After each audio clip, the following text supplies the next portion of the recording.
So hello everyone, Swami Vivekananda एक्यार chemistry classes में आप सभी का स्वागत है।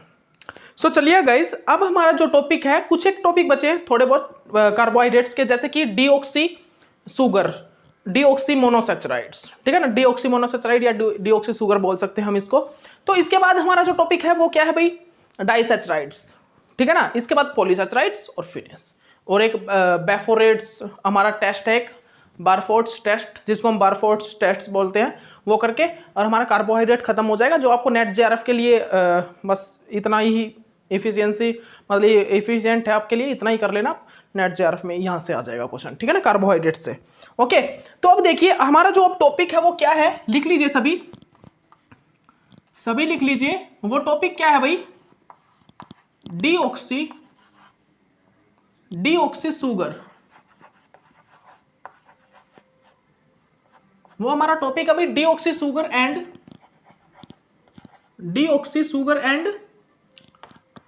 Deoxy monosaccharides.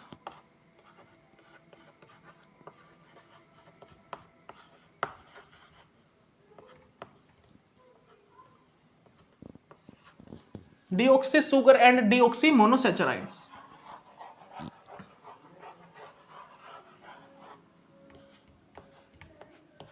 ठीक है भाई, ठीक है ना, दिखाई दे रहा है ना, डीऑक्सी सुगर एंड डीऑक्सी मोनोसैचराइड्स। तो अब देखिए हम अब क्या लेंगे, हम एक डी राइबोज लेंगे, डी अरेबिनोज ले लीजिए या डी ग्लूकोज ले लीजिए, ठीक है ना। तो अब देखिए हम आपको क्या कराएंगे, डीऑक्सी सुगर, ठीक है ना। डीऑक्सी सुगर में देखिए हम डी अरेबिनोज ले रहे हैं, आप डी राइबोज ले लीजिए। डी राइबोज कहां से आता है, डी राइबोज कहां से निकल के आता है, डी इराइथ्रोज से, ठीक है ना, डी इराइथ्रोज से। तो डी राइबोज क्या होता है आप सभी को पता ही होगा,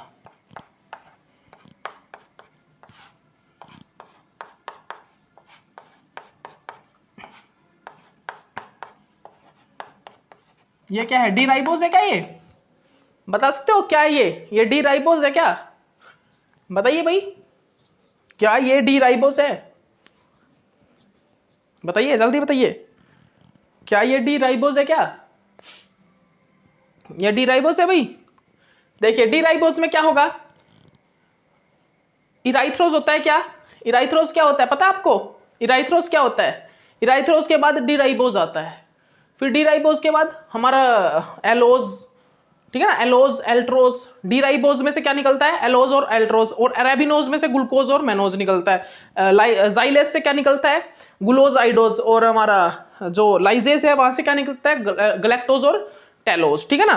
तो ये हमारा क्या है जनरली, अगर हम आपसे ये पूछे कि ये क्या है भाई, जल्दी बताइए भाई, डी राइबोज का स्ट्रक्चर बताइए। डी राइबोज में से डी राइथ्रोज निकलता है, डी इराइथ्रोज में से क्या बनते हैं हमारे, डी राइबोज और अरेबिनोज, और जो डी थ्रियोज में से क्या निकलता है, डी जाइलेज और डी लाइजेज, ठीक है ना। तो भाई हमारा देखिए हम आपको बताते हैं, ये क्या होता है, ग्लिसरैल्डिहाइड, डीग्लिसरैल्डिहाइड, ठीक है ना। इसमें एक और हम क्या कर दें, डी, फिर उसके बाद डी इराइथ्रोज आता है, ये देखिए ये क्या है भाई, डी इराइथ्रोज। उसके बाद क्या आता है हमारे पास, डी, ये क्या है,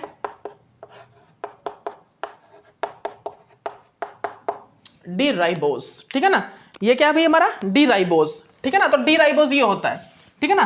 तो हम डी राइबोज ले रहे हैं, हम क्या ले रहे हैं अभी, डी राइबोज हमने ले लिया, ये देखिए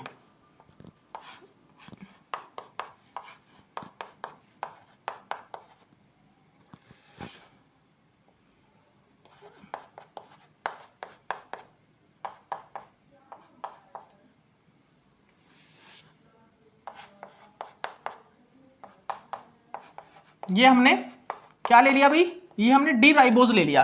अब इस डी राइबोज में अगर मैं हाइड्रोक्सिल ग्रुप को हटा के उसकी जगह कुछ और लगा दूं तो मेरा डीऑक्सी सुगर बन जाता है। अगर मैं OH ग्रुप को रिप्लेस करा दूं किसी अदर ग्रुप से तो मेरा क्या बन जाता है, डीऑक्सी सुगर बन जाता है। जैसे कि मैंने यहां पर C2 कार्बन पे जो OH ग्रुप है उसको रिप्लेस करा दिया किस चीज से, हाइड्रोजन से, H पॉजिटिव से।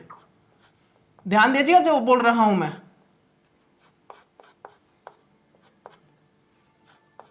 इस चीज को ध्यान से सुन लीजिए, बस जो मैं बोल रहा हूं यहां पर इसको आप ध्यान से देख लीजिए।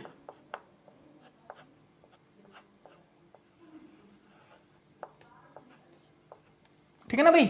C2 कार्बन के OH ग्रुप को मैं रिप्लेस कर दूंगा किस चीज से, किस चीज से भाई, हाइड्रोजन से। तो मेरा क्या बनता है देखिएगा, हम बताते हैं अभी आपको।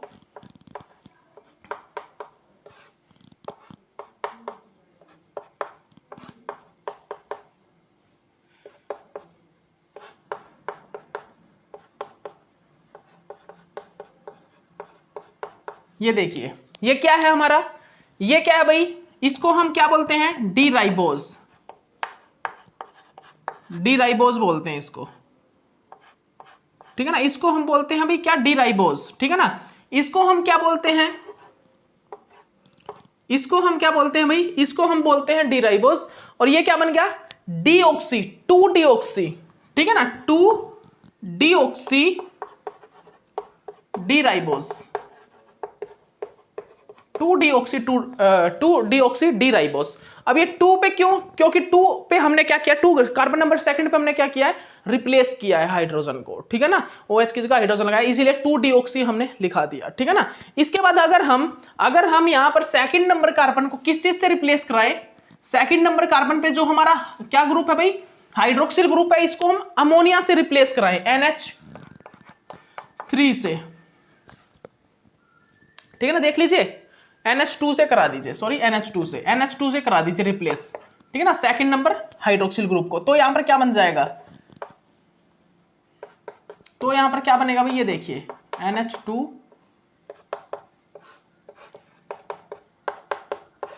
क्या बन गया भाई, ये क्या बन गया, ये डी राइबोज से क्या बन गया, 2 अमीनो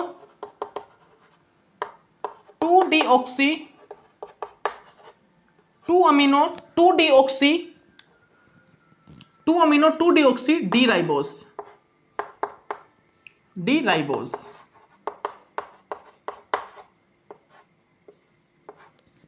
देख लीजिए। ठीक है ना, ये देख लीजिए ध्यान से, इस चीज को आप ध्यान से देख लीजिए। ठीक है भाई, देख लीजिए अच्छे से। ठीक है ना, तो ये देखिए ये होते हैं डीऑक्सी शुगर और डीऑक्सी मोनोसैचराइड्स। तो हम रिप्लेस कर देते हैं किस चीज को, हाइड्रोक्सिल ग्रुप को किसी ग्रुप से, तो हमारे डीऑक्सी शुगर डीऑक्सी मोनोसैचराइड्स की फॉर्मेशन हो जाती है। ठीक है, ओके। ठीक है भाई, इसके बाद हमारा क्या आता है, सैचराइड्स, डाइसैचराइड्स, सॉरी डाइसैचराइड्स। ठीक है ना, डाइसैचराइड्स में अब हम क्या करेंगे, अब हमारा जो डाइसैचराइड्स का है, डाइसैचराइड्स में हम क्या क्या देखेंगे भाई, डाइसैचराइड्स में हम देख रहे हैं सुक्रोज, लैक्टोज और क्या देखेंगे, माल्टोज। तो देखिए सुक्रोज में जो यूज होता है वो क्या होता है, क्या होता है भाई, alpha beta D glucose, sorry alpha D glucopyranose. ठीक है ना, और क्या यूज होता है, और प्लस में फ्रक्टोज, कौन सा यूज होता है, फ्रक्टोज कौन सा होता है भाई, बीटा, याद रखिएगा बीटा यूज होता है यार, कुछ और होता है, आप बताइए। तो मैं आपको बता देता हूं, जो हमारा ग्लूकोपाइरानोज होता है वो तो होता है बीटा, और जो हमारा फ्यूरेनोज होता है वो कौन सा होता है, अल्फा, याद रखिएगा। ठीक है ना, इस चीज को आप 1 मिनट रुकिए, बीटा यूज होता है, अल्फा होता है, ये बता देता हूं मैं आपको, सॉरी अभी कर लीजिएगा। ठीक है ना, इन चीजों में थोड़ा थोड़ा कंफ्यूजन हो जाता है। ठीक है ना, तो सुक्रोज हम करेंगे, डाइसैकराइड्स में हम सबसे पहला सुक्रोज लेंगे, देखिएगा। पहले चौक चेंज कर लेते हैं, 1 मिनट रुकिएगा इस,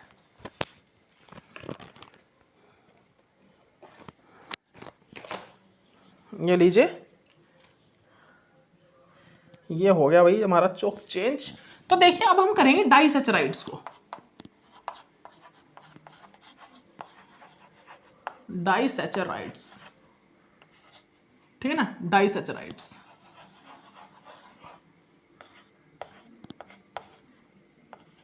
तो भाई अब हमारा डाइसैचराइड्स में हम क्या देखेंगे, वो सैचराइड्स जो 2 यूनिट ऑफ मोनोसैचराइड्स को मिला के बनी हुई हो, वो सैचराइड्स जो 2 यूनिट ऑफ मोनोसैचराइड को मिला के बने, this type saccharides is called as the disaccharides. उन सैचराइड्स को हम डाइसैचराइड्स बोलते हैं। एग्जांपल के साथ अगर मैं बताऊं, जैसे कि सुक्रोज, लैक्टोज, माल्टोज, सुक्रोज हो गया, लैक्टोज हो गया, माल्टोज हो गया।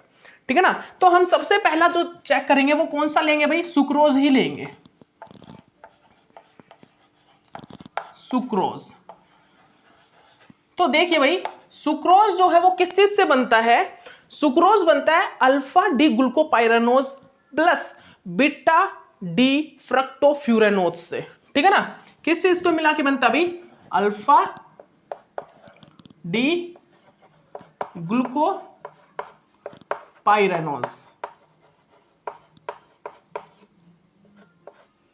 Alpha D glucopyranose plus beta D फ्रक्टोफ्यूरेनोज,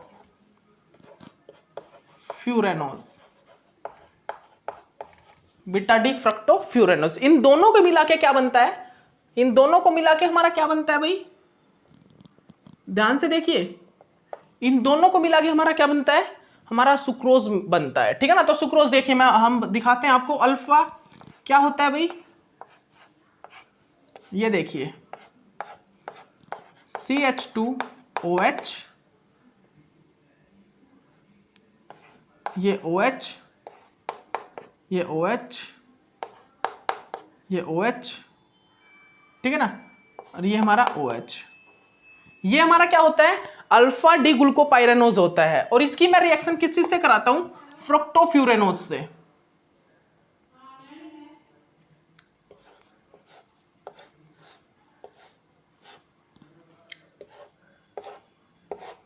ये देखिए, ये क्या है? फ्रक्टोफ्यूरेनोज, ठीक है ना। फ्रक्टोफ्यूरेनोज कर लीजिए आप, फ्रक्टोफ्यूरेनोज को करिए। और फ्रक्टोफ्यूरेनोज कौन सा होता है? बीटा। बीटा मीन्स हमारा OH कहां पर है? अबोव द प्लेन है। ये क्या? CH2OH, ठीक है ना। CH2OH, ठीक है ना। ये कौन सा कार्बन है? 1 2, थर्ड पे क्या होता है? लेफ्ट साइड होता है, लेफ्ट साइड वाला अबोव द प्लेन होगा, ठीक है ना। अबोव द प्लेन होता है। और ये क्या होगा? 1 2 3 4, फोर्थ वाला किस पे है भाई? 1 2 3 above the plane, below the plane, ठीक है ना। उसके बाद कौन सा आता है? क्या नंबर पे आता है भाई हमारा? ये आ गया। ये क्या है? CH2OH, 1 2 3 4 5 6, ठीक है ना। यही है ना। ओके, ये हमारा हाइड्रोजन हो गया। हाइड्रोजन ही आएगा, हाइड्रोजन ही आएगा ना। आप बताइए, सभी बताइएगा। ये 5 मेंबर रिंग बनेगी यहाँ पर ये 5 मेंबर रिंग ही बनेगी ना। हाँ बिल्कुल ठीक है, ठीक है, ठीक है ना भाई। एक मिनट देख लीजिए ध्यान से, ध्यान से देख लीजिए। यहाँ पर क्या आएगा भाई? ये देखिए OH 1 2 3 4 और ये 5 ही होते हैं। 1 2 3 4 और 5, ठीक है, ठीक है ना। ओके, तो अब देखिए, जो सुक्रोज होता है, जो हमारा सुक्रोज होता है, वो क्या होंगे? 2 यूनिट आपस में ऐड होती हैं। सुक्रोज में कौन कौन सी होती है? सुन लीजिए ध्यान से। Alpha D glucopyranose plus beta D fructofuranose. इन दोनों को जब हम ऐड करते हैं, तो इन दोनों को ऐड करने के बाद यहां से वाटर बाहर निकल जाता है और क्या बन जाता है? सुक्रोज बन जाता है। लेकिन बनता कैसे है वो याद रखिएगा। तो यहां पर कौन सी लिंकेज होती है? ग्लाइकोसिडिक लिंकेज, ठीक है ना। यहां पर कौन सा लिंकेज होता है? Glycosidic linkage. यहां पर C1 और C2 कार्बन का क्या होता है? C1 और C2 कार्बन के बीच क्या बनती है? Glycosidic linkage. ये देखिए, यहां से क्या होता है भाई? यहां से ये वाटर बाहर निकल जाता है, -H2O। यहां से ये वाटर क्या होता है? बाहर निकल जाएगा।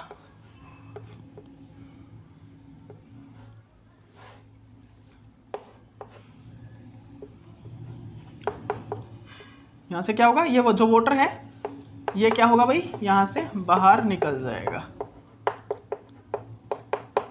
यहां से ये वाटर बाहर निकल गया।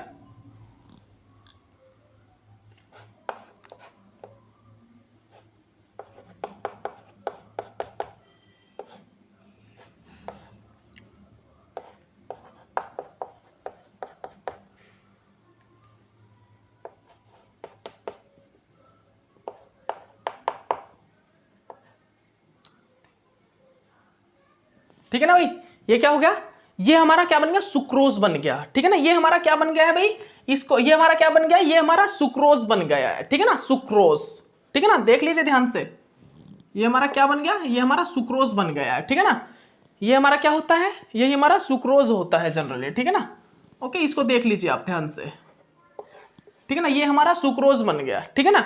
ये हमारा क्या बन गया? सुक्रोज। तो यहां पर कैसे लिंकेज हुई है? C1 C2 glycosidic linkage, glycosidic glycosidic linkage, C1C2 glycosidic linkage.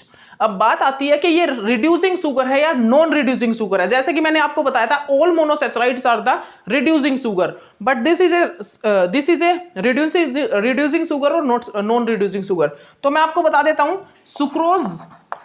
Sucrose क्या होता है, जो हमारा सुक्रोज है वो क्या होता है, नॉन रिड्यूसिंग शुगर होता है, नॉन रिड्यूसिंग शुगर। तो सुक्रोज आखिरकार नॉन रिड्यूसिंग शुगर कैसे, हम किस टाइप से पता लगाएंगे इसको, तो सुनिएगा।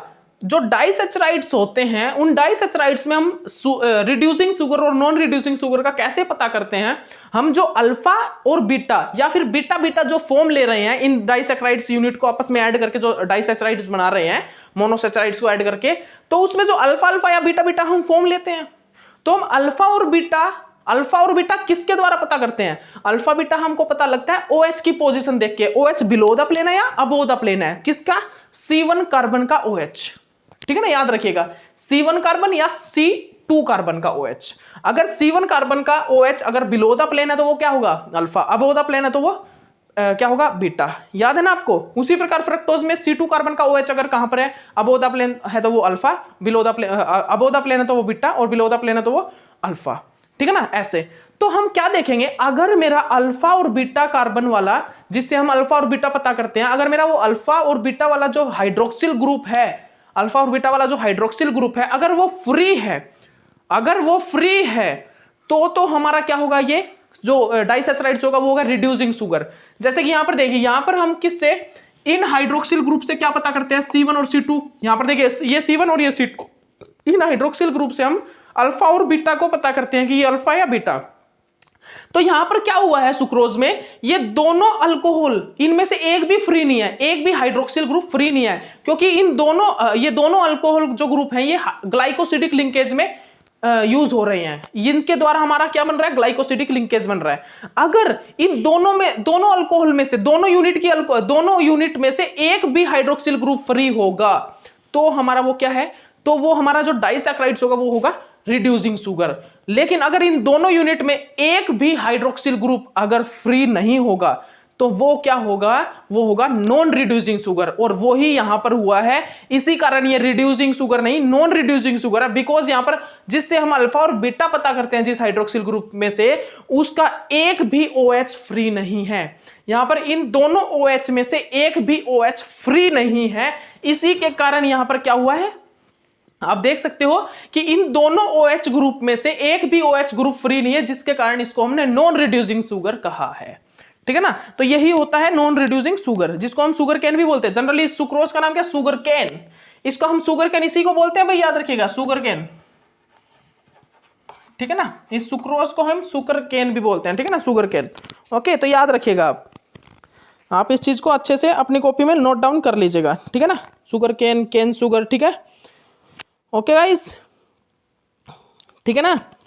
उसके बाद देखिए, उसके बाद हमारा क्या आता है, invert sugar, invert sugar, invert sugar, ठीक है ना, इन्वर्ट शुगर। इन्वर्ट शुगर क्या होता है भाई, इन्वर्ट शुगर, इन्वर्ट शुगर क्या होता है, जल्दी बताइए गाइस, इन्वर्ट शुगर।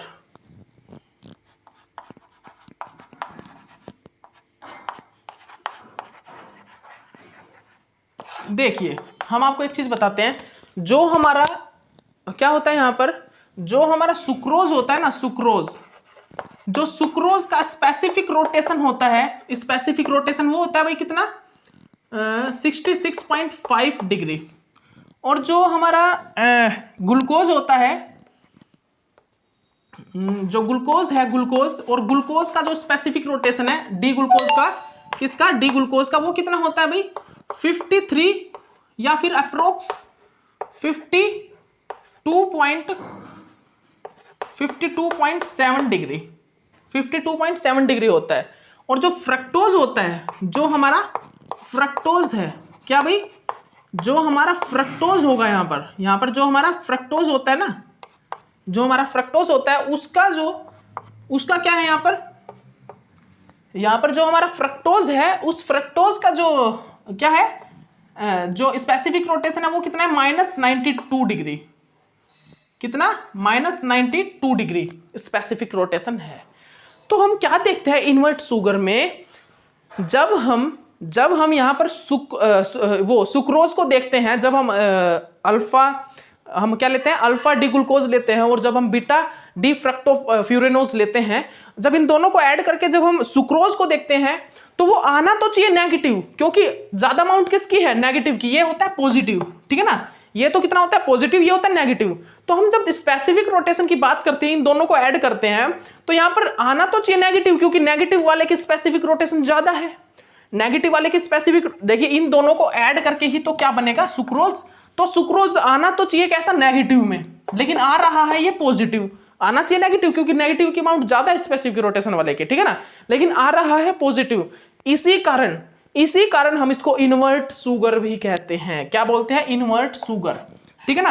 तो हम इन्वर्ट शुगर कौन सा होता है, नेगेटिव स्पेसिफिक रोटेशन ज्यादा होने के बावजूद भी हमारा क्या आता है, सुक्रोज डी पॉजिटिव, ठीक है ना, पॉजिटिव सुक्रोज आता है। क्या आता है, पॉजिटिव में सुक्रोज जो है वो क्या आता है, पॉजिटिव में आता है, जिसके कारण हम इसको बोलते हैं इन्वर्ट शुगर, ठीक है ना, जिसके कारण हम इसको इन्वर्ट शुगर भी बोलते हैं, ठीक है ना, ठीक है ना, याद रखिएगा। ओके, क्या बोला मैंने, स्पेसिफिक रोटेशन फ्रक्टोज का ज्यादा होने के कारण, नेगेटिव वाले का ज्यादा होने के कारण, फिर भी यहां पर पॉजिटिव वाले का, यहां पर जो नेगेटिव स्पेसिफिक रोटेशन ज्यादा होने के बावजूद भी यहां पर पॉजिटिव में सुक्रोज आता है, जिसके कारण हम सुक्रोज को क्या बोलते हैं, इन्वर्ट शुगर भी बोलते हैं, ठीक है ना, इन्वर्ट शुगर। तो आपको अगर कोई पूछे या कोई बोले कि इन्वर्ट शुगर का स्ट्रक्चर बनाओ, तो आप क्या बनाना, जो सुक्रोज है ना, सुक्रोज उसका स्ट्रक्चर बना देना।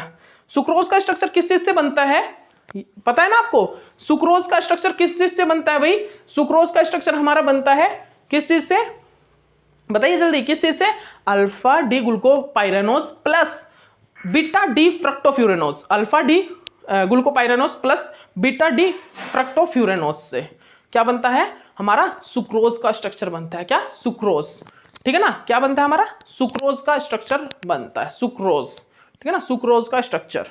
ओके, ठीक है गाइज,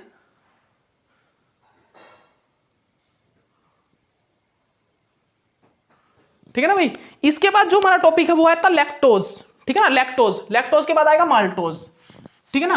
लैक्टोज और माल्टोज में 1,4 ग्लाइकोसिडिक लिंकेज आती है, ठीक है ना। सुक्रोज में आता है 1,2 ग्लाइकोसिडिक लिंकेज, जिसके कारण ये नॉन रिड्यूसिंग होते हैं, जिसके कारण ये क्या होता है, नॉन रिड्यूसिंग शुगर होता है, ठीक है ना, जिसके कारण ये नॉन रिड्यूसिंग शुगर होता है, ठीक है ना। लेकिन लैक्टोज में क्या होगा भाई, देखिए लैक्टोज, अब दिखा देते हैं आपको, लैक्टोज किस चीज से बनता है, beta D glucopyranose plus beta D glucopyranose से। तो आप बीटा डी ग्लूकोपाइरानोज बना लीजिए, बस आपको यही बना रहा हूं मैं डायरेक्ट। ये क्या है, बीटा डी ग्लूकोपाइरानोज है, देख रहे हैं ना,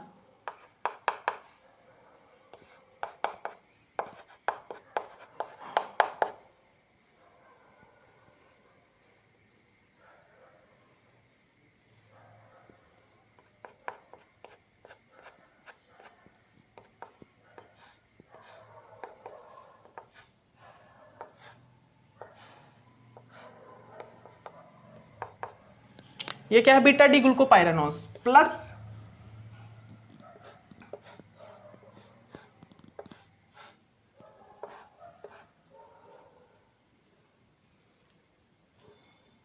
ये देखिए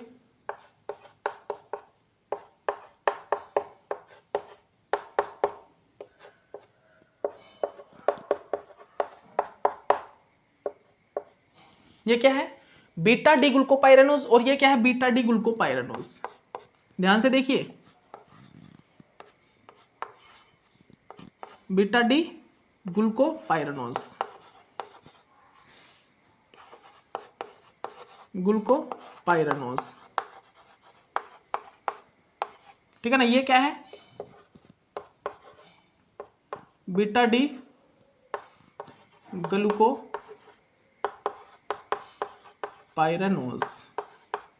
beta D glucopyranose plus beta D glucopyranose, इन दोनों में क्या होता है, 1,4 ग्लाइकोसिडिक लिंकेज, ठीक है ना, 1,4 ग्लाइकोसिडिक लिंकेज,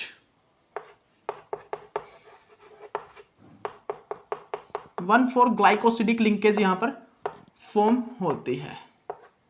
ठीक है ना, ध्यान से देख लीजिए, यहाँ पर जो है क्या होगा भाई, यहाँ पर हमारा 1,4 ग्लाइकोसिडिक लिंकेज फॉर्म होती है। यहाँ पर हमारी 1,4 ग्लाइकोसिडिक लिंकेज फॉर्म होगी और 1,4 ग्लाइकोसिडिक लिंकेज से हमारा क्या बनता है, लैक्टोज बनता है। क्या बनता है, लैक्टोज बनता है। ठीक है ना, तो लैक्टोज बना दीजिए। क्या करना है आपको, यहां से निकाल दीजिए ये वाटर, यहां से वाटर निकाल दीजिए, लैक्टोज बनाएगा। ठीक है ना, लैक्टोज देखिए क्या होगा भाई, लैक्टोज देखिए बना देते हैं।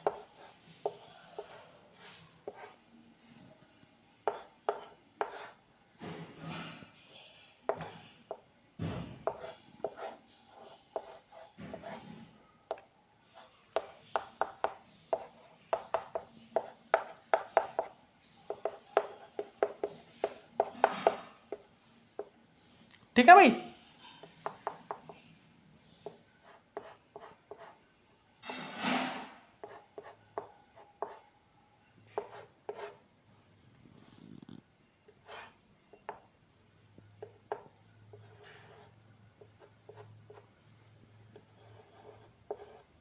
ठीक है ना। इसके बाद OH, ये देखिए ये OH, ये OH, ये क्या है, इसको हम बोलते हैं लैक्टोज। इसको हम जनरली क्या बोलते हैं, लैक्टोज बोलते हैं। इसको हम बोलते हैं लैक्टोज, जो कि किससे बनता है, 1,4 ग्लाइकोसिडिक लिंकेज। अब हम बात करें कि यह रिड्यूसिंग शुगर होता है या नहीं, तो होता है, क्योंकि यहाँ पर एक अल्फा और बीटा वाला जो कार्बन होता है ना, सॉरी एक अल्फा और बीटा, हम जिससे हाइड्रोक्सिल ग्रुप पता करते हैं, मतलब कि अल्फा ग्लूकोज या बीटा ग्लूकोज, हमारा एक हाइड्रोक्सिल ग्रुप फ्री है।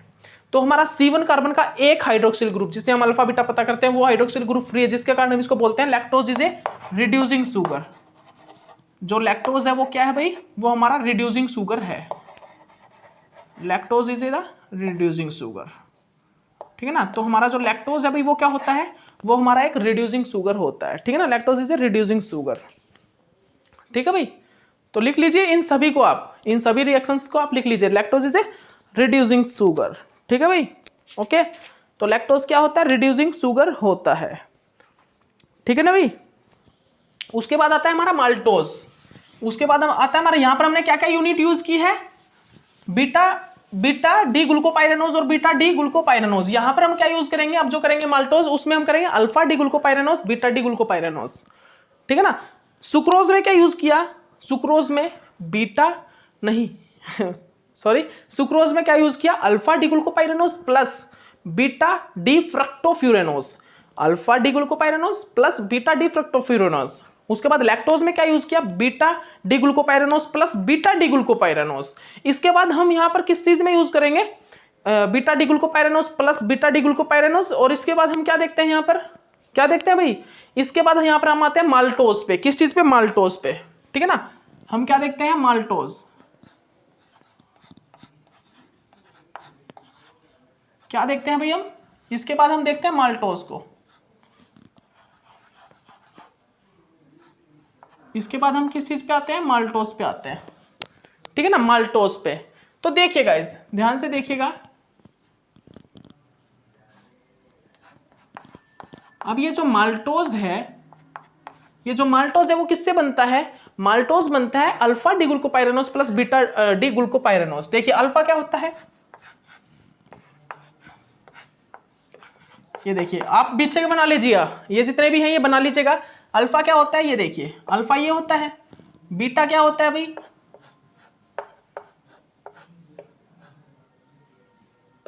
बीटा ये होता है।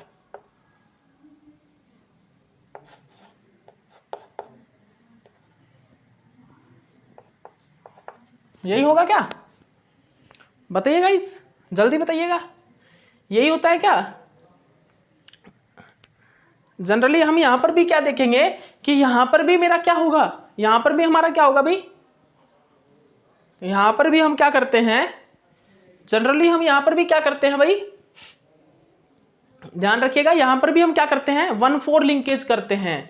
यहां पर भी हम क्या करेंगे, 1,4 लिंकेज करेंगे। अब ये क्या है अल्फा, अब ये क्या है अल्फा, ये क्या है बीटा। अब ये क्या है अल्फा और ये क्या है beta D glucopyranose, alpha D glucopyranose, beta D glucopyranose. तो हम क्या करेंगे, बीटा प्लस अल्फा कर देंगे, हम क्या करेंगे, बीटा प्लस अल्फा कर देंगे, ठीक है ना। कर दीजिए आप beta D glucopyranose plus alpha D glucopyranose कर दीजिए, ठीक है ना। ये देखिए हम क्या करेंगे, जो बीटा डी ग्लूकोपाइरेनोज है उसका तो C1 कार्बन, उसका क्या होगा C1 कार्बन, ठीक है ना। और जो हमारा अल्फा डी ग्लूकोपाइरेनोज है उसका C4 कार्बन, उसका C4 कार्बन की लिंकेज हम करा देंगे। आपको पता है ना, ये देखिए ये क्या आएगा नीचे, ये ऊपर इसी प्रकार होगा, ठीक है ना, ऐसे होगा। अब यहां पर हम क्या करेंगे, हम यहां पर क्या करेंगे भाई, हम यहां पर क्या करेंगे, जो हमारा बीटा डी ग्लूकोपाइरेनोज है उसका C1 carbon, alpha D glucopyranose का C4 कार्बन, तो 1,4 ग्लाइकोसिडिक लिंकेज यहां पर फॉर्म होगा। यहां पर क्या होगा, यहां पर 1,4 ग्लाइकोसिडिक लिंकेज फॉर्म होगा।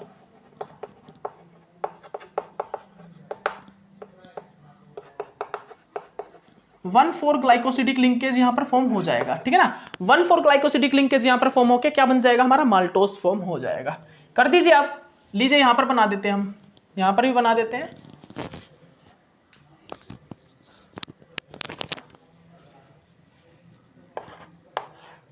ये देखिए ये क्या बन गया, माल्टोज। ये क्या बन गया, माल्टोज। ये माल्टोज बन गया है। और इस माल्टोज में ये क्या है, रिड्यूसिंग शुगर है। ये हमारा क्या है, रिड्यूसिंग शुगर, ठीक है ना। ये रिड्यूसिंग शुगर होता है, ठीक है ना। ये क्या है हमारा, ये हमारा रिड्यूसिंग शुगर है, ठीक है ना। ये हमारा क्या है भाई, ये हमारा रिड्यूसिंग शुगर होता है, ठीक है ना। इस चीज को आप ध्यान रखिएगा अच्छे से। एक मिनट रुकिए गाइस, ठीक है ना, ठीक है ना। देख लीजिए तो हमने क्या क्या किया, सुक्रोज डीऑक्सी वाले शुगर कर लिए, सुक्रोज, लैक्टोज और माल्टोज। सुक्रोज क्या बनता है, सुक्रोज किससे बनता है, alpha D glucopyranose beta D फ्रक्टोफ्यूरानोज। Lactose किससे बनता है, beta D glucopyranose plus beta D glucopyranose 1,4 glycosidic linkage से। और जो हमारा सुक्रोज है वो 1,2 ग्लाइकोसिडिक लिंकेज से बनता है। और जो हमारा ये यार पता नहीं क्या आ गया, तंग करेगा अभी मेरे को, इसको, ठीक है ना भाई। इसके बाद हम यहां पर क्या करते हैं भाई,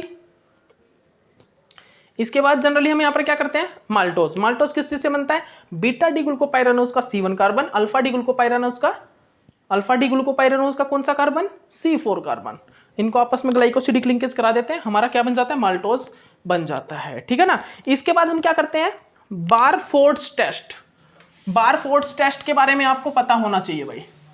बारफोर्ड्स टेस्ट बहुत ही सही है, ये अच्छा टॉपिक है। बारफोर्ड्स टेस्ट किस चीज के लिए होता है यूज, बताते थे आपको।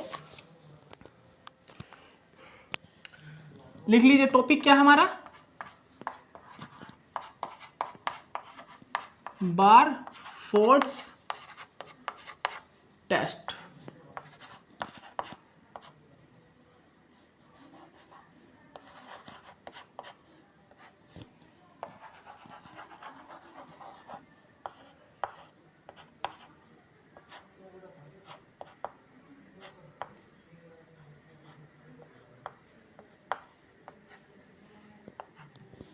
इसके बाद हम यहां पर क्या देखते हैं, बारफोर्ड्स टेस्ट।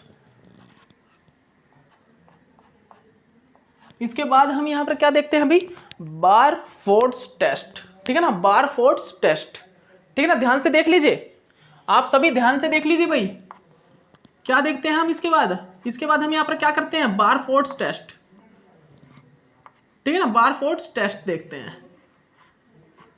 ठीक है भाई, बारफोर्ड्स टेस्ट। अब ये बारफोर्ड्स टेस्ट क्या होता है, ध्यान से सुनिए।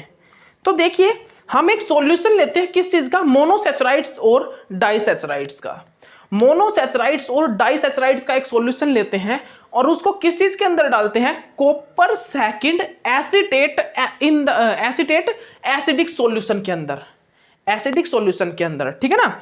कॉपर सेकंड को हम एसीटेट के साथ लेते हैं और in the presence of acidic solution. हमारा बारफोर्ड्स टेस्ट के अंदर जो सॉल्यूशन होता है, क्या सुनिएगा ध्यान से, बारफोर्ड्स टेस्ट के अंदर जो हम सॉल्यूशन लेते हैं वो क्या लेते हैं, सुनिएगा, copper second acetate, acetate in acidic in acidic medium, in acidic medium, ठीक है ना। कॉपर सेकंड को किस चीज के अंदर लेते हैं, in acidic medium, acidic medium में लेते हैं।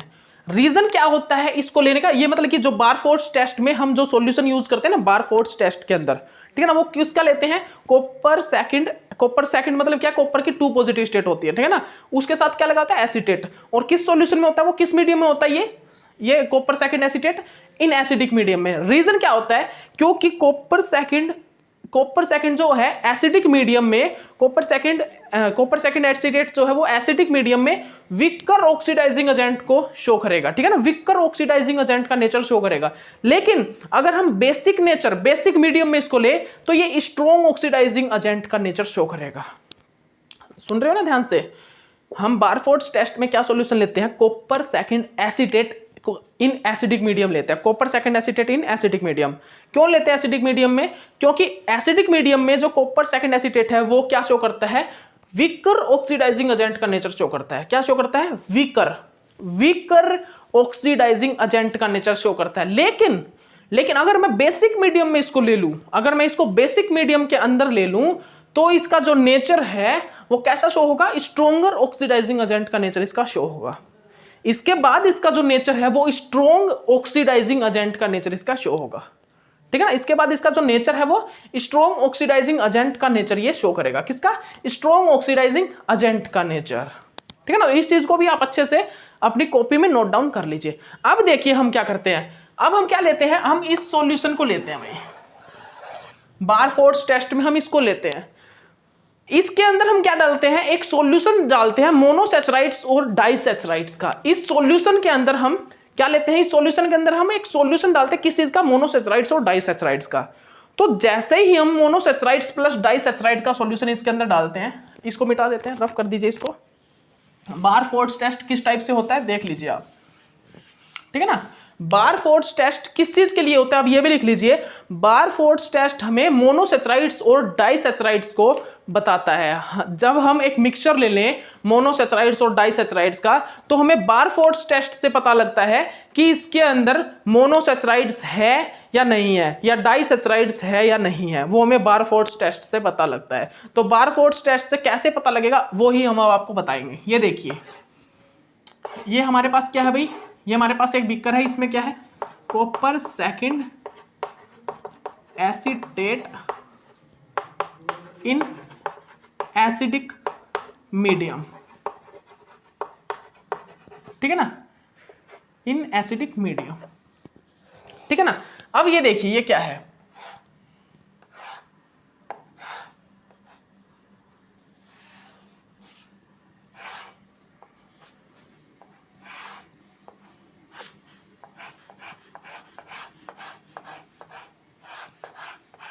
ये देखिए क्या है, ये देखिए ध्यान से क्या है। अब इसमें क्या है हमारा, मोनोसैचराइड्स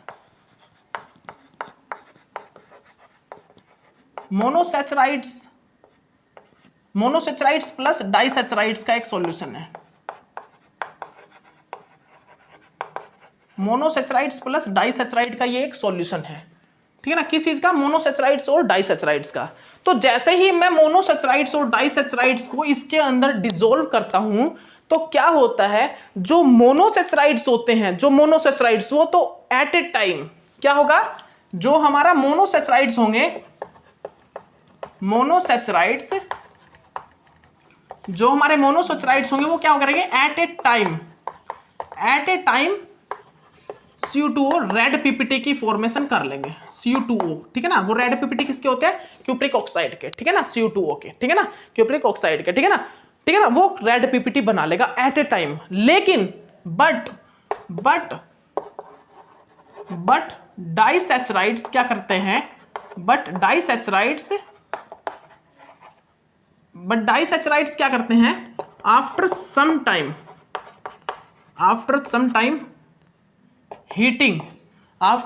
जब हम उसको हीट करते हैं, but disaccharides after some time heating the solution then give a red ppt CO2O, ठीक है ना। उसके बाद क्या करते हैं, हीट करने के बाद, ठीक है ना, हीट करने के बाद क्या करते हैं, वो क्या देते हैं, रेड पीपीटी देते हैं। क्या करते हैं, रेड पीपीटी देते हैं, ठीक है ना। तो यही डिफरेंस होता है किस चीज में, मोनोसैचराइड्स और डाइसैचराइड्स में। तो जब हम डाइसैचराइड्स डालते हैं किसके, इस सॉल्यूशन के अंदर, इन एसिडिक मीडियम में जो हमारा CO2 एसीटेट का सॉल्यूशन है उसके अंदर, तो जो मोनोसैचराइड्स होंगे वो तो एट ए टाइम डालते ही साथ रेड पीपीटी बना लेंगे। तो समझ में आ जाएगा आपको, जैसे डाला रेड पीपीटी बने मतलब वो मोनोसैचराइड्स हैं। लेकिन कुछ टाइम बाद जब हम उसको हीट करेंगे उसके बाद जब जो रेड पीपीटी आएंगे वो डाइसैचराइड्स के होंगे। हीट करने के बाद जो रेड पीपीटी बनेंगे वो किसके होंगे, डाइसैचराइड्स के। बस यही बारफोर्ड्स टेस्ट हमें बताता है, ठीक है ना, यही हमें कौन बताता है, बारफोर्ड्स टेस्ट बताता है। ओके, तो इस चीज को आप देख लीजिए, भाई। इसके बाद हम क्या देखते हैं, इसके बाद जनरली हम देखते हैं स्वीटनेस। देखिए आप एक चीज बताइए, डाइसैचराइड्स और मोनोसैचराइड्स में ज्यादा वो स्वीटनेस किसकी ज्यादा होती है, डाइसैचराइड्स में किसकी होती है भाई, तो लिख लीजिए सुक्रोज की। स्वीटनेस को देखना है आप हमें, स्वीटनेस भाई बता देता हूं आपको, जो डाइसैचराइड्स होते हैं, ठीक है ना, डाइसैचराइड्स में जो स्वीटनेस होती है वो किसकी ज्यादा होती है, सुक्रोज की, ठीक है ना। माल्टोज है, लैक्टोज है, सुक्रोज की जो स्वीटनेस है वो ज्यादा होती है, ठीक है ना। और मोनोसैचराइड्स में जो हमारे मोनोसैचराइड्स होते हैं, कौन, मोनोसैचराइड्स, उन मोनोसैचराइड्स के अंदर क्या होता है, जो हमारा फ्रक्टोज है ना, फ्रक्टोज उसकी जो स्वीटनेस है वो ज्यादा होती है किससे, ग्लूकोज से। जो फ्रक्टोज है उसकी स्वीटनेस ज्यादा होती है ग्लूकोज से। कितना, स्केल के अकॉर्डिंग देखें तो कितनी होती है, जो फ्रक्टोज की होती है वो होती है स्केल में 175 और जो ग्लूकोज की होती है वो होती है 75, ठीक है ना। अगर अकॉर्डिंग टू स्केल देखें तो भाई इसकी कितनी होती है, ग्लूकोज की 75, फ्रक्टोज की 175। इसके बाद आता है भाई इनसे सबसे ज्यादा जो स्वीटनेस होता है वो कौन सा होता है, सैचरिन, ठीक है ना। सैचरिन इन सभी से ज्यादा क्या होता है, स्वीटनेस होती है उसकी, सबसे ज्यादा स्वीटनेस होता है वो, ठीक है ना। कौन, सैचरिन, कौन भाई, सैचरिन, ठीक है ना। सैचरिन, ये सैचरिन पता है कितना होता है, 200 time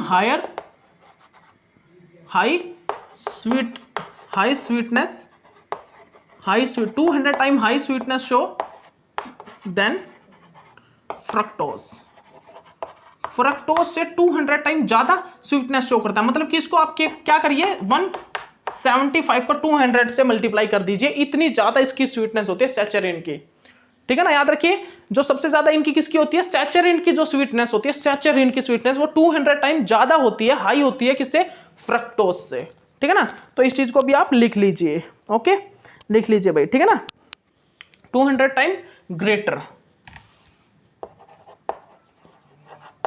200 time greater sweetness show then fructose. Okay, उसके बाद क्या आता है, पॉलीसैचराइड्स। अब ये पॉलीसैचराइड्स लास्ट है, इसके बाद आपका ये टॉपिक फिनिश हो जाएगा, कार्बोहाइड्रेट्स। फिर क्वेश्चन आएंगे कुछ, 11 क्वेश्चन है, वो क्वेश्चन करेंगे, उसके बाद ये कार्बोहाइड्रेट्स आपका फिनिश, ठीक ना। तो आज आपका ये कार्बोहाइड्रेट्स खत्म हो जाएगा, कल हम आपको न्यूक्लिक एसिड करा देंगे कंप्लीट, बस फिर आपका ये तो हो जाएगा। फिर क्या आएगा भाई, पीरियोडिसिटी, रेडियो एक्टिविटी और न्यूक्लियर केमिस्ट्री आएगी, रेडियो एक्टिविटी और न्यूक्लियर केमिस्ट्री, और क्या आएगा भाई आपका, और एक और टॉपिक क्या है आपका, और भी टॉपिक हैं, और भी आपके तो बहुत टॉपिक हैं। फिर उसके बाद रिवीजन करेंगे, क्वेश्चन प्रैक्टिस करेंगे, बहुत कुछ है भाई। लेकिन अभी जब तक टेस्ट की डेट नहीं आती ना, क्योंकि टेस्ट की डेट मेरे को पता है 2 मंथ पहले आएगी, 2 मंथ पहले ही आएगी, क्योंकि टेस्ट आपका 2 मंथ के बाद होगा जो डेट फिक्स होगी, ठीक है ना। तो अभी तक तो डेट ही नहीं आई, जितने डेट नहीं आती सिलेबस करो, उसके बाद रिवीजन करके आराम से अपने क्वेश्चन प्रैक्टिस करना। 2 मंथ में क्वेश्चन अच्छे प्रैक्टिस हो जाएंगे, फिक्र मत कीजिए, ठीक है ना। इसके बाद क्या आता है, पॉलीसैचराइड्स। तो इसीलिए बोल रहा हूं, जो भी सिलेबस रहा हुआ आपका वो कंप्लीट करें, सोचिए विचारिए मत, कंप्लीट करो, जो भी कर सकते हो करो, जो भी कर सकते हो ना करो, ठीक है ना। ओके, उसके बाद क्या आता है, पॉलीसैचराइड्स।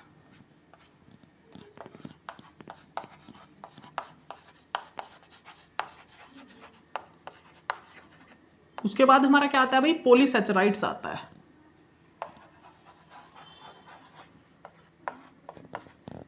पॉलीसैचराइड्स, तो सुनिएगा ध्यान से, जो हमारा पॉलीसैचराइड्स होता है, जो हमारा पॉलीसैचराइड्स होते हैं, वो हमारे कितनी यूनिट से मिलके बने होते हैं भाई, 8 से ग्रेटर अगर यूनिट होंगी, अगर 8 से ज़्यादा अगर मोनोसेचराइड्स की यूनिट आपस में जुड़ के आपस में कनेक्ट होके क्या बना रही होंगी, अगर सेचराइड्स की फॉर्मेशन कर रही होंगी तो वो आता है पॉलीसेचराइड्स में। जैसे कि 500, 8 से मोर देन 8 सब unit, more than 8 subunit of saccharides, more than 8 unit of saccharides form polysaccharides, ठीक है ना। जैसे कि अप्रोक्स 500, 1000, 400, ठीक है ना। इस टाइप से यूनिट आपस में कनेक्ट होकर क्या बनाती हैं, पॉलीसेचराइड बनाती हैं। जैसे कि एग्जांपल के साथ अगर मैं आपको बताऊं तो एग्जांपल के साथ जैसे कि स्टार्च, जैसे कि हमारा क्या होता है, स्टार्च होता है भाई। एग्जाम्पल के साथ अगर मैं कहूं आपको, एग्जाम्पल के साथ अगर मैं आपको कहूं तो क्या होता है, स्टार्च। सेकंड नंबर पे क्या होता है, सेकंड नंबर पे क्या होता है स्टार्च के अलावा,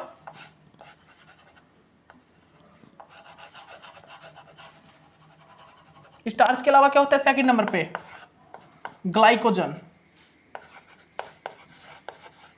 ग्लाइकोजन, ग्लाइकोजन, ठीक है ना। स्टार्च के अलावा क्या होता है, ग्लाइकोजन, ठीक है ना, क्या होता है, ग्लाइकोजन।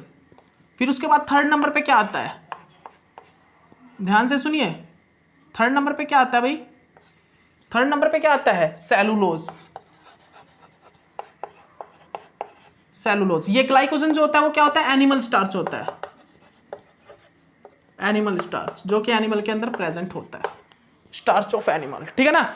ग्लाइकोजन क्या होता है, एनिमल स्टार्च, ठीक है ना, या फिर आप बोल सकते हो स्टार्च ऑफ एनिमल, ठीक है ना, एनिमल के अंदर जो पाया जाता है, ठीक है ना। तो हमारा क्या होता है पॉलीसेचराइड्स में, स्टार्च, ग्लाइकोजन जो कि स्टार्च ऑफ एनिमल होता है, सेलुलोज हो गया, ठीक है ना, ये पॉलीसेचराइड्स होते हैं। तो इसी के अंदर हम क्या करेंगे, स्टार्च को समझते हैं, ठीक है ना, स्टार्च को। तो स्टार्च देखिए किस चीज से बनता है, हम आपको बता देते हैं स्टार्च किस चीज से बनता है भाई। देखिए जो हमारा स्टार्च है वो एक पॉलीसेचराइड्स है, ठीक है ना, वो किन दो यूनिट से मिलके बना होता है, तो लिख लीजिए किस चीज से, 4000 अप्रोक्स 4000 जो यूनिट है वो तो किस चीज की होती हैं, एमाइलेज की, किसकी, एमाइलेज की, अमाइलेज, ठीक है ना। अप्रोक्स 4000 यूनिट ऑफ अमाइलेज होती हैं, ठीक है ना, और लीनियर होती हैं, ठीक है ना, लीनियरली अरेंज्ड, ठीक है ना। Approx 4000 unit of amylase linearly arranged होती हैं, ठीक है ना। और वो और क्या होता है, 24 to 30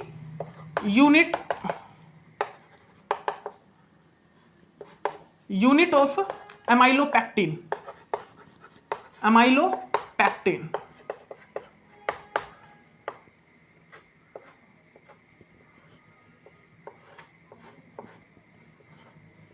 ठीक है ना, ध्यान से देखिए 24 to 30 यूनिट ऑफ अमाइलोपैक्टिन होती हैं, 24 से 30 यूनिट ऑफ अमाइलोपैक्टिन होती हैं जो कि ब्रांच्ड अरेंज्ड होती हैं, ठीक है ना, जो कि ब्रांच्ड होती हैं,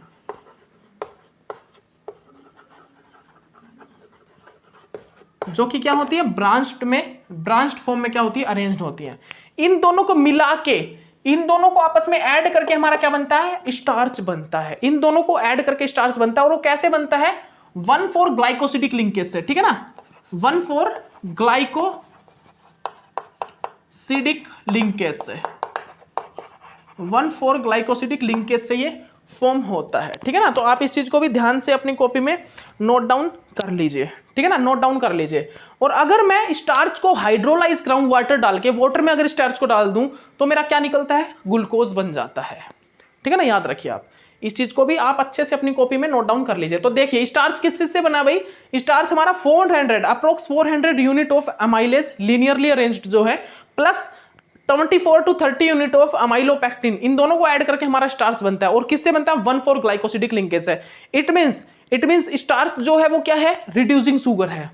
इट मींस इसका मतलब क्या, स्टार्च क्या है, रिड्यूसिंग शुगर।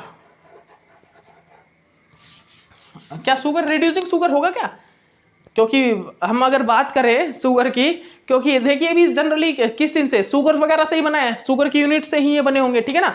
ग्लूकोज वगैरह की यूनिट से ही ये बने होते हैं, ठीक है ना। आप ध्यान से देखोगे अमाइलोपेक्टिन, अमाइलेज को, इन चीजों को देखोगे तो आप बोल सकते हो दिस इज ए, मतलब कि यहाँ पर भी तो मतलब ये हमारा अल्फा और बीटा वाला जो हाइड्रोक्सिल ग्रुप है वो फ्री होगा। तो आप देखिएगा, आपके लिए क्वेश्चन है क्या ये शुगर होंगे, रिड्यूसिंग शुगर होंगे या नॉन रिड्यूसिंग शुगर होंगे। स्टार्च जो होते हैं वो शुगर होते हैं या नहीं, ठीक है ना। ये सभी चीज आप देखिएगा, क्वेश्चन है आपके लिए।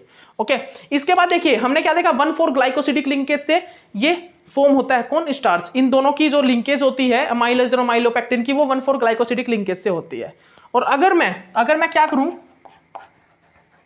अगर मैं स्टार्च को क्या करूं भाई, जैसे ये क्या होता है C6H12O5N, अगर इसको मैं NH2O हाइड्रोलाइज कराऊं HCl की प्रेजेंस में, तो मेरा क्या बन जाता है C6H12O6।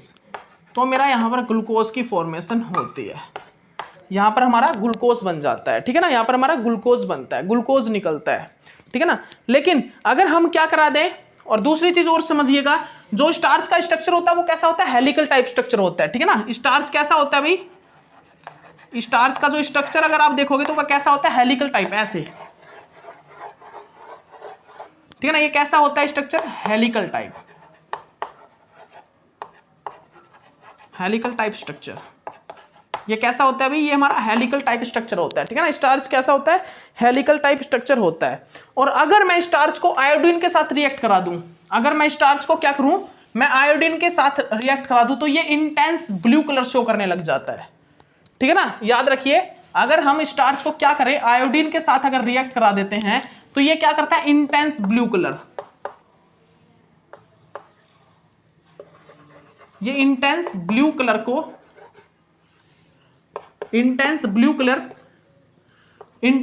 कलर देने लग जाता है। क्यों, क्योंकि यहां पर क्या होता है, जो हेलिकल स्ट्रक्चर होता है ना, उनके बीच में क्या आ जाता है, आयोडीन आ जाता है। जैसे कि ये देखिए, इस टाइप से इनके बीच में आयोडीन फॉर्म हो जाता है, ठीक है ना। इस टाइप से इनके बीच में इस टाइप से आयोडीन फॉर्म हो जाता है, ठीक है ना। ओके, देख लीजिए। तो यहां पर किस चीज के कारण आता है, ये हेलिकल जो स्ट्रक्चर होता है, इनके बीच में क्या आ जाता है, आयोडीन आ जाता है। जैसे मैं आयोडीन से रिएक्ट कराता हूं, जिसके कारण इसका इंटेंस ब्लू कलर शो होने लग जाता है, ठीक है ना। किसका, स्टार्च का। Starch is reacting with iodine then give a intense blue colour, ठीक है ना। रीजन, क्योंकि हेलिकल जो स्ट्रक्चर होता है उसके बीच में क्या आ जाता है, आयोडीन की एक लीनियर चेन बन जाती है, ठीक है ना। क्या बन जाती है, हमारा हेलिकल स्ट्रक्चर के बीच में बिल्कुल सेंटर में हमारा एक आयोडीन की लीनियर चेन बन जाती है, जिसके कारण यहाँ पर एक इंटेंस ब्लू कलर हमें शो होता है। तो this is A carbohydrate is finish, ठीक है ना। कार्बोहाइड्रेट फिनिश हो चुका है। नेक्स्ट हमारा न्यूक्लिक एसिड, ठीक है ना। न्यूक्लिक एसिड पार्ट आएगा। न्यूक्लिक एसिड में आप आरएनए, डीएनए ये चीजों को स्टडी करोगे। और मैं बता देता हूं, आरएनए, डीएनए, न्यूक्लिक एसिड से क्वेश्चन आया था पिछली बार, ठीक है ना। पिछली बार स्ट्रेन से रिलेटेड एक क्वेश्चन पूछा गया है, स्ट्रेन का क्वेश्चन था। तो भाई करके जाइए, मैं ये बोल रहा हूं, बस आपको करके जाइए, आप कर लीजिएगा इनको, सभी को बार बार रिवाइज कीजिएगा, क्योंकि देखिए क्वेश्चन इनसे पुटअप होंगे। फाइनल है, यहां से आपके सामने क्वेश्चन आएगा ही आएगा, ये चीज फाइनल है भाई। पॉलीमर केमिस्ट्री से क्वेश्चन पुटअप हो सकता है। तो ये देखिए, कोई मजाक मत मानिएगा, क्वेश्चन आएंगे। तो आप करिए ये यूनिट, आप इन यूनिट्स को करिए, ठीक है ना, अच्छे से करिए, और मजाक मत लेके चलिए, इनको अच्छे से करिए।